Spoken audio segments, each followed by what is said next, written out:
You are Locked On Ole Miss, your daily podcast on the Ole Miss Rebels. Part of the Locked On Podcast Network, your team every day. Thanks for making the Locked On Ole Miss podcast your first listen every day when you're free and available wherever you get your podcasts, including YouTube. We're part of the Locked On Podcast Network, your team every single day. Hello, I'm Stephen Willis from the Locked On Ole Miss podcast. He is Josh Guest. He joins us every week. I just heard an interesting story, Josh, from you to where you are basically like a pseudo mascot at Northwest Community College, and you're the Red Ranger, did you say? That's it, Stephen.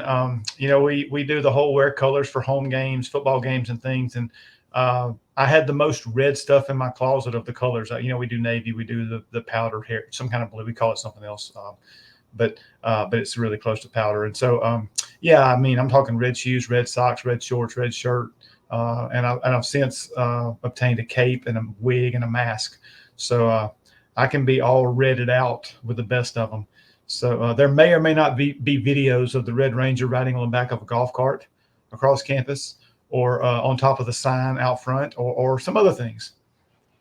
Nice. That is impressive. Do you have any Juice Kiffin type stuff or maybe, sharks or bears or anything like that? No, nothing that elaborate at all. It's sort of just on the down low. I mean, I do have a picture with our actual Ranger Danger, our mascot of Senatobia at an event. But as you can imagine, my persona may embarrass those around me sometimes.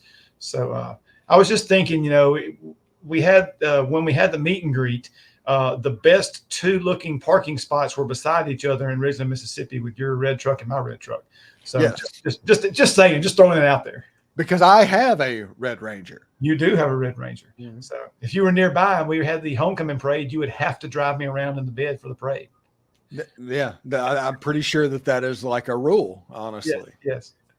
Honestly, let's talk about the meet and greet. It was really cool to see everybody. Like Josh was there, Derek Vandegrift was there, Hitch was there, Pratt Rogers, who just did some things on the channel, was there. But it got to the point, there was probably 40-ish circled through during the time that we were together. And honestly, I was overwhelmed. It felt like I was a politician just going from one person to the next. And it makes me wonder if maybe there's another way we can do this next time. Yeah, and when I got there, Stephen, you had told me, he said, look, I got here early to eat because I knew I would be bouncing around. For those that don't know, we were at Walk-Ons in Ridgeland. They were great hosts. And I know he said that several times. But he had told them, hey, I don't know exactly how many, but they had kind of cordoned off part of the restaurant. And I think we ended up taking about twice that much space, didn't we, Stephen? Yeah. So yeah, I told him, there's how many people are you expecting? It's like, hey, let's just count on 5 to 15. If I get more than 15, it's absolutely nuts. I did not expect that many people to show up. And I look up and it's just like the whole back of the restaurant basically were our people. And I mean, that was really cool. And as you said, they were cycling through. People just kept coming in and kept coming in. And I know you've mentioned it, but I met that dad and his son from Purvis that drove all the way up and thought that was really cool, to see them there.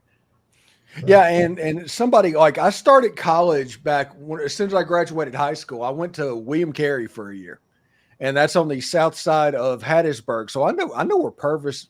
I know that area really well. Yeah, and I think aren't they the Tornadoes? Laurel is the Laurel. I don't know. Laurel is Laurel. the Tornadoes. Okay. Purvis maybe R.H. Watkins, Laurel Tornadoes. My bad. I knew somebody was the Tornadoes. I don't like tornadoes. I don't like real tornadoes. I don't mind it as a mascot. I'm not a fan of a real weather tornado. Yeah, I'm situation. I can't. By the way, have you seen what's going on in Houston right now? Yeah. So, Stephen, you know where my daughter is this summer?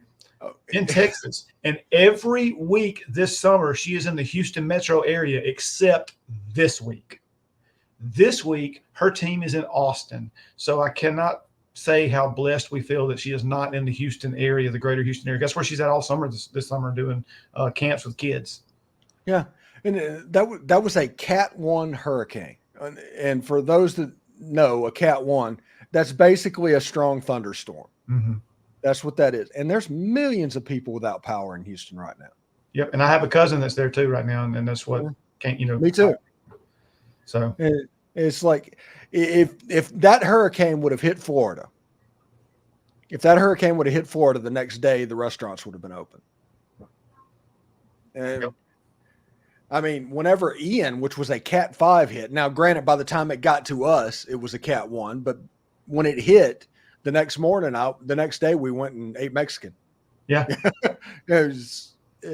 They hurricane differently than we do, I think. Yeah, they do. And didn't I see where back when was it Rita hit and it was so bad and the NFL raised so much money and stuff that a lot of Houston's under sea level? Is that not right?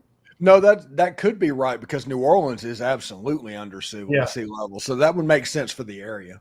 Yeah. I knew New Orleans was. I just thought I heard something about a lot of Houston being really, really low. Maybe not under, but maybe at. I don't know. Yeah. Well, the thing that people don't realize about Houston, I do believe, it's far enough away from the coast. It's kind of like Hattiesburg to Gulfport. So it's like a hurricane hitting Hattiesburg and doing all that.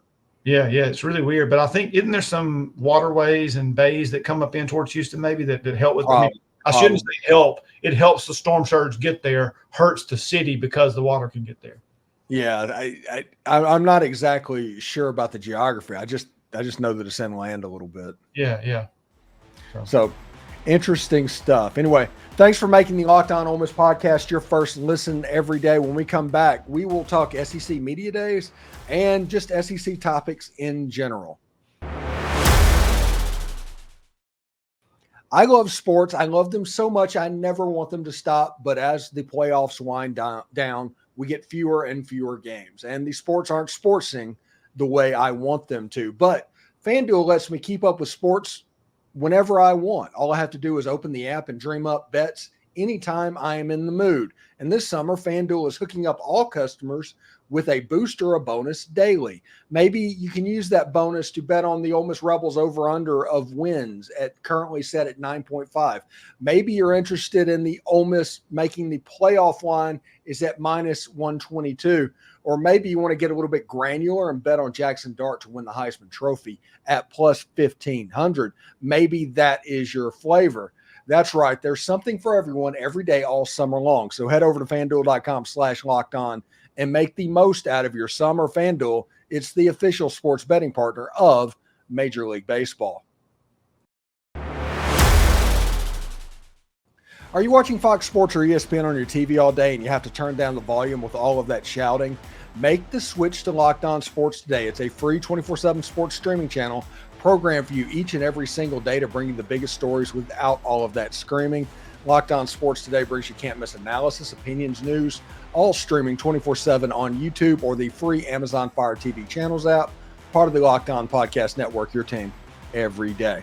So, Josh, by the time this airs, we are a half a week away from the ceremonial start of college football season, and that is SEC Media Days. Heck, Big 12 Media Days has already happened.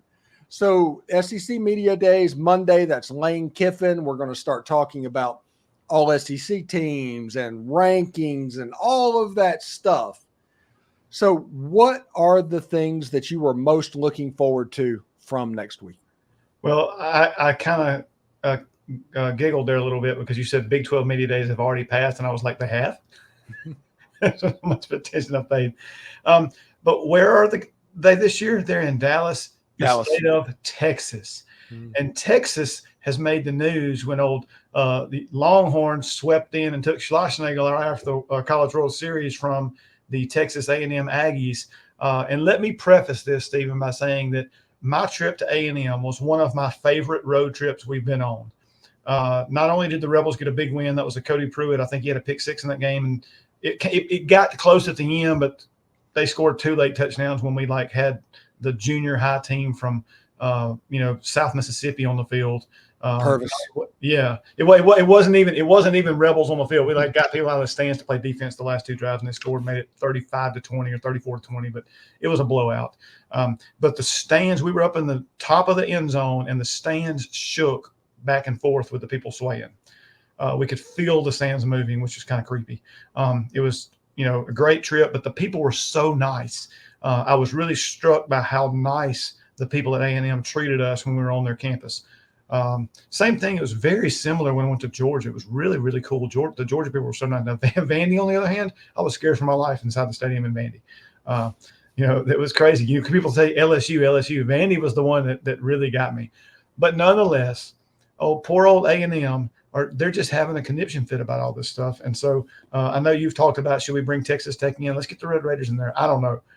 I just think hilarious is not the right word, because I really don't want to make fun of somebody's pain of losing their coach after they just played in the championship of the College World Series. But it is very entertaining maybe to see Texas swoop in there and just snatch him away from two. I mean, quite frankly, those are two big money schools.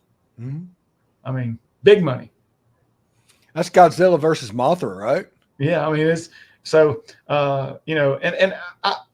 So, the whole thing came out from the Texas AD or whatever, or whomever went and said, I'm not leaving Omaha without my coach. I kind of scoffed at that, because I was like, if he's going after A&M or Tennessee, both those schools can come up with some cachet and not worry about it. So for him to swoop in there and do that is pretty impressive. But I mean, it just sets it up. It just not that the SEC needs any more rivalry or any more storyline or anything added to it. But boy, they put a little extra sauce on that one, didn't they? Yeah, wouldn't it be interesting to see wouldn't you like to be at Kyle Field the Saturday after Thanksgiving this year? Yeah, I mean, look, I'll be tuned in. Tuned in just because I want to see what happens and how it plays out, and even the baseball series next year. I'll be interested to see how that goes. So, people like when it happened, it's like, oh, they just made this Texas A&M Super Bowl. It's like it was already Texas A&M Super Bowl. They made this thing the 2017 Ole Miss State game. That's what they just created. This thing is going to be so toxic. And I'm talking about the game that Breland Speaks waved at Dan Mullen. I'm talking about the game that DK Metcalf invented the fake peace celebration in the end zone. 2017 Ole Miss State. That's where the mayor of Starkville terminology got created for A.J. Brown. This Texas A&M Texas game is going to be a special level of special that I just can't wait for. I am so happy that Ole Miss versus State is on Friday, and that one just has my undivided attention. Yeah, I agree. And some of the other things, Steven, I mean, I'm going to be interested to see how things play out with Ole Miss and how the media and all the prognosticators treat Lane and the players that he decides to take. I heard you talking about J.J. Pegues being a good choice on defense. As the third guy, I think they are taking Jackson Dart, Trey Harris, and Jared Ivey. So it is Jared Ivey, and he's a good choice. I think Borky said that as well. Yeah, he's a very good choice. Yeah, well, Pegues, though, the local guy, right? Mm-hmm. Oxford High School, that kind of thing. He went off. Didn't he go to Auburn first and then come back? Yes. Yeah. So, but I think you even said it. You could have taken 6 or 7 or 10 or 12 or 15 players and pulled them out of a hat, and you'd have had a good player to take as your third one. But yeah, I mean, I'm interested to see what goes on there. Cowboy hats. I want to see the players in the cowboy hats too. But at least the coaches. I want to see Lane in a cowboy hat. Yeah. That is the holy grail this weekend is Lane in the cowboy hat. So I hope we get it. I really do hope we get it. And then some of the other things, other storylines, and how the season plays out. I'll be interested to see how all that goes. I think you did a show about the most attractive team at the thing or whatever. Mm-hmm. I think we're the most attractive team on the field too, because I think whatever uniform combo we wear looks the best. I mean, maybe I'm a homer, okay, Tom. And if you're listening, I'm homering up with you here. But our uniforms are going to be—they're always the best looking. Of course, it's in the name of the show. That's right. You can't tell me that the colors aren't the best. Mm. Yeah, and next year the rumor is the SEC Media Days will be in Orlando, which, that just makes sense. I've already got my family all riled up about the Mario, the Nintendo Land opening at Universal. Yeah, and not going right when it opens, but maybe the next year or something to give it a little time to settle down. But I'm pretty sure I gotta go. Yeah, next year is an excellent time to go to Disney because the crowd's going to be a little bit less, and then the year after, go to Epic Universe and the monsters land like the Mummy and the Werewolf and all the old monsters. That'll be there. They've got the then Super Nintendo Land of like the Mario and the Donkey Kong. There's another Harry Potter universe there. I think the Ministry of Magic's going to be. It's going to be a pretty cool setup, I think. But this first year of it being open, I'm telling everybody, don't do it. Yeah. Look, we went to Disney in Star Wars. We were supposed to go in 2020 and it got canceled with COVID. And then we got to go in 2021, but it was still new enough. Man, it was a massive wait. They did that app thing where you had to get on there for like the Millennium Falcon ride and some other things, and not the Millennium Falcon, the experience with the Resistance. And it was less than a minute that it was done each time. If you didn't get in there in the first 35 seconds, you were getting on the ride that day. And which was just madness. And of course, I built my whole trip around wanting to do that. So I was freaking out until my daughter got the tickets on her phone. Yeah. Or the passes, whatever. That's the way we do whenever we're doing the virtual queue, because I did Tron, the virtual queue a couple weeks back. And we had me, my wife, my brother-in-law, my other brother-in-law, my mother-in-law, everybody was in the virtual queue. So whoever got it, we got it, but it was like 5 or 6 people at one time going, and we have gotten it every single time, so that's cool. Yeah, I've probably told this story, but when we were there that morning, my phone started acting up. I ran and jumped in the vehicle and peeled out of the parking lot trying to find service at 6 a.m. or whatever it was, and when the queue opened, and then my daughter texted and said I got the tickets or the whatever, and I was like, okay, I can breathe now. Yeah. Yeah, and I love Rise of the Resistance. Hollywood Studios is low-key my favorite park at Disney. Yeah.